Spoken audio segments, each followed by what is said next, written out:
Selamat pagi, salam sehat, dan tetap semangat ya nak. Jangan lupa sebelum belajar kita berdoa dulu ya nak, menurut keyakinan dan kepercayaannya masing-masing. Nah, sekarang kita memasuki tema 1, subtema 1, pembelajaran 1, yaitu selamatkan makhluk hidup. Nah, materi kita hari ini yaitu perkembangbiakan tumbuhan. Tapi sebelum kita masuk ke materi, alangkah baiknya kita mengetahui dulu apa tujuan pembelajaran kita hari ini ya. Tujuan pembelajaran kita yang pertama, melalui gambar bunga sepatu, siswa dapat mengidentifikasi bagian-bagian bunga. Yang kedua, melalui penjelasan dari guru tentang mengidentifikasi biji sebagai alat perkembangbiakan tumbuhan, siswa dapat memahami proses perkembangbiakan tumbuhan. Yang ketiga, melalui penjelasan dari ibu guru tentang proses penyerbukan, siswa dapat mengetahui proses penyerbukan pada tumbuhan yang memiliki bunga maupun yang tidak memiliki bunga. Nah, coba perhatikan. Perkembangbiakan tumbuhan terbagi menjadi 2. Yang pertama secara generatif, yang kedua secara vegetatif. Perkembangbiakan secara generatif yaitu perkembangbiakan makhluk hidup yang terjadi melalui perkawinan atau penyerbukan. Biasanya perkembangbiakan generatif dialami oleh bunga yang sempurna. Sedangkan perkembangbiakan vegetatif yaitu perkembangbiakan yang terjadi tanpa melalui perkawinan atau penyerbukan. Nah, perhatikan di sini. Penyerbukan itu adalah jatuhnya serbuk sari ke kepala putik. Sebelum kita masuk ke penyerbukan, kita lihat dulu bagian-bagian bunga ya nak. Yang pertama itu kepala putik. Yang kedua kepala sari. Yang ketiga itu benang sari. Yang keempat namanya mahkota. Yang kelima bakal biji. Yang keenam kelopak. Yang ketujuh dasar bunga. Yang kedelapan tangkai bunga. Nah, agar mudah menghafalnya, ibu mempunyai sebuah lagu. Dengar ya. Aku punya tangkai bunga dan dasar, kelopak dan mahkota, benang sari dan juga putik. Itu bunga sempurna. Putik betina, benang sari jantannya, bunga generatif. Jatuh benang sari di atas kepala putik, terjadi penyerbukan. Nah, itu dia bagian-bagian bunga. Sekarang kita lihat macam-macam penyerbukan. Yang pertama ada penyerbukan sendiri, yaitu serbuk sari jatuh di kepala putik pada bunga yang sama. Yang kedua, penyerbukan tetangga, yaitu serbuk sari jatuh di kepala putik pada bunga yang masih satu tumbuhan atau sejenis ya nak. Kemudian yang ketiga penyerbukan silang. Penyerbukan silang di sini serbuk sari jatuh di kepala putik pada bunga lain yang sejenis, tetapi berbeda tumbuhan. Dia bunganya sejenis, tapi tumbuhannya berbeda ya. Kemudian yang keempat, penyerbukan bastar. Penyerbukan bastar maksudnya serbuk sari jatuh di kepala putik pada bunga yang berasal dari tumbuhan yang berbeda varietas. Berbeda jenis ya. Nah, jatuhnya serbuk sari pada kepala putik bisa dibantu oleh angin, serangga, burung, mamalia, dan manusia. Nah, ini dia para pembantu terjadinya penyerbukan. Ini kita lihat, penyerbukan di sini dibantu oleh serangga. Ini dia kan? Ini penyerbukannya dibantu oleh serangga. Perhatikan nak, kisah tawon menyerbuki bunga. Coba lihat ya. Pada waktu tawon menghinggapi bunga yang satu, tanpa sengaja kaki tawon sudah memiliki bulu-bulu dari serbuk sari. Maka serbuk sari menempel pada kaki serangga yang berbulu dan jatuh pada bunga yang lain.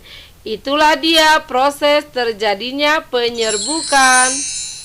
Serbuk sari ukurannya itu sangat kecil. Jadi jika kita ingin melihat serbuk sari, kita harus menggunakan mikroskop atau kaca pembesar. Nah, perhatikan, perkembangbiakan tumbuhan tanpa melalui perkawinan, yaitu vegetatif. Vegetatif terbagi menjadi dua, yaitu vegetatif alami dan vegetatif buatan. Vegetatif alami yaitu membelah diri, spora, tunas, umbi batang, umbi lapis, umbi akar, geragi, dan akar tinggal. Kemudian vegetatif buatan yaitu stek, cangkok, merunduk, dan okulasi. Apa yang membedakan vegetatif alami dan vegetatif buatan? Vegetatif alami dia terjadi tanpa bantuan manusia, sedangkan vegetatif buatan dia terjadi melalui bantuan manusia. Perhatikan, sekarang kita masuk ke vegetatif alami. Yang pertama, membelah diri. Umumnya pada tumbuhan satu sel, misalnya bakteri dan ganggang hijau. Inilah dia bakteri kolera, streptococcus, dan ganggang. Nah, ini dia bakteri. Apakah kita bisa melihat bakteri dengan mata kita secara telanjang? Tidak. Kita dapat melihat bakteri melalui mikroskop. Nah, ini dia contohnya, yaitu lumut dan tanaman paku. Spora pada jamur tumbuhan paku, lumut, dan lumut kerak. Yang ketiga, tunas, bambu, pisang, sri rejeki, dan golongan palem. Lihat, inilah dia perkembangbiakan secara vegetatif alami, yaitu tunas. Contohnya bambu, pisang, kelapa, nenas. Nah, inilah dia contoh-contoh tunas. Berikutnya, yang keempat, umbi, bagian tanaman yang menggelembung di dalam tanah. Yang pertama ada umbi batang, contohnya kentang dan ubi jalar. Yang kedua ada umbi lapis, contohnya bawang merah, bawang putih, dan bawang bombay. Yang ketiga, umbi akar, contohnya wortel, lobak, dan singkong. Yang kelima, geragi atau stolon. Nah, geragi apa sih geragi? Geragi adalah batang atau ranting yang menjulur di atas permukaan tanah, di mana di bawah batang tumbuh akar serabut. Ini dia gambar geragi. Contohnya apa? Rumput teki dan stroberi. Yang keenam, akar tinggal atau rizoma. Batang yang beruas yang tertanam di dalam tanah, di mana setiap ruas dapat tumbuh tunas. Contohnya apa? Kunyit, lengkuas, jahe, kencur, dan rumput. Nah, ini dia contoh daripada akar tinggal.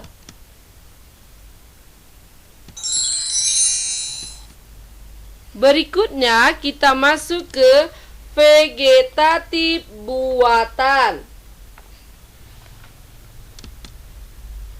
Yang pertama dia stek. Stek. Apa itu stek?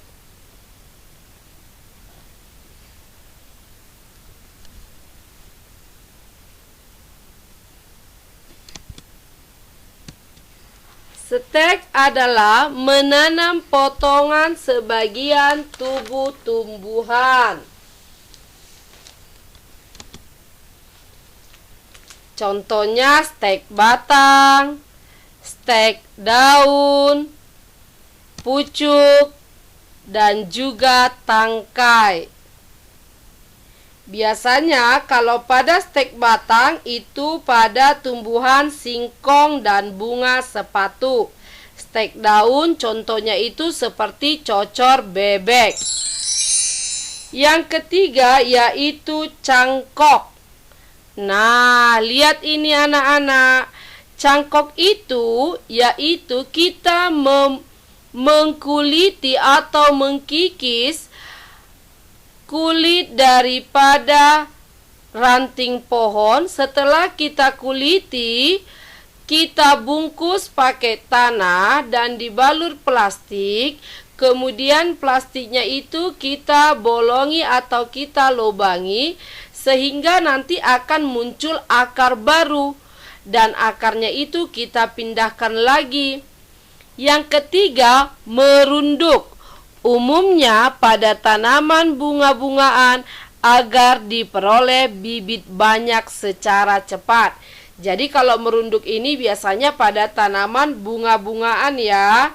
Misalnya bougainville. Bougainville itu bisa juga dengan cara merunduk ya.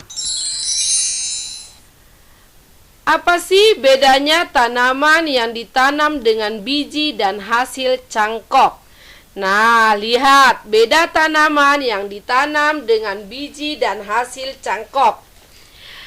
Yang namanya menanam dengan biji dan cangkok pasti ada keuntungan dan ada juga kerugiannya.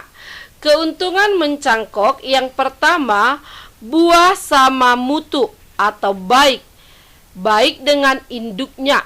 Yang kedua, berbuahnya dia lebih cepat. Lalu apa kerugiannya? Kerugian mencangkok, perakaran itu lebih lemah karena dia tidak memiliki akar tunjang yang dapat berdiri tegak atau dia lebih kokoh. Lalu apa usaha yang kita lakukan untuk memperbaiki tanaman? Usaha perbaikan mutu tanaman.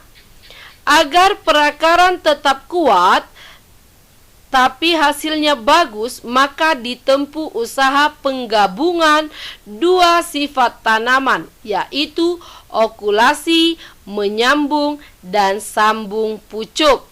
Ini dia contoh okulasi, penempelan mata tunas. Perhatikan, pertama-tama batangnya itu dipotong. Setelah dipotong, dia ditempel dengan batang yang lain tetapi sejenis. Kemudian dia diikat. Lama-kelamaan dia akan menghasilkan tunas yang baru. Nah, sampai sini dulu materi kita mengenai perkembangbiakan tumbuhan. Salam sehat dan tetap semangat kelas 6. Sampai jumpa pembelajaran berikutnya ya nak.